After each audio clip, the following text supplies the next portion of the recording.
ಇನ್ನು ಕೆಲವೇ ದಿನಗಳಲ್ಲಿ ಲೋಕಸಭಾ ಚುನಾವಣೆಗಳು ಆಗಮಿಸುತ್ತಿವೆ. ಮೇ 7ರಂದು ಬೀದರ್ ಲೋಕಸಭಾ ಮತಕ್ಷೇತ್ರದಲ್ಲಿ ಚುನಾವಣೆ ನಡೆಯಲಿದೆ.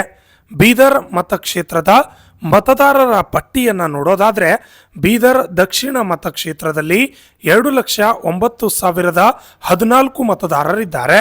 ಅದೇ ರೀತಿಯಾಗಿ ಬೀದರ್ ಉತ್ತರ ಮತಕ್ಷೇತ್ರದಲ್ಲಿ 2,33,168 ಮತದಾರರು ಇದ್ದಾರೆ. ಬಸವ ಕಲ್ಯಾಣದಲ್ಲಿ 2,49,121 ಮತದಾರರಿದ್ದರೆ ಹುಮನಾಬಾದ್ ತಾಲೂಕಿನಲ್ಲಿ 2,50,975 ಮತದಾರರು ಇದ್ದಾರೆ. ಅದೇ ರೀತಿಯಲ್ಲಿ ಭಾಲ್ಕಿ ತಾಲೂಕಿನಲ್ಲಿ 2,34,408 ಮತದಾರರು, ಔರಾದ್ ತಾಲೂಕಿನಲ್ಲಿ 2,23,757 ಮತದಾರರು, ಚಿಂಚೋಳಿ ತಾಲೂಕಿನಲ್ಲಿ 2,03,508 ಮತದಾರರು ಹಾಗೂ ಆಳಂದ್ ಕ್ಷೇತ್ರದಲ್ಲಿ 2,41,478 ಮತದಾರರು ಬೀದರ್ ಲೋಕಸಭಾ ಮತಕ್ಷೇತ್ರದಲ್ಲಿ ಇದ್ದಾರೆ.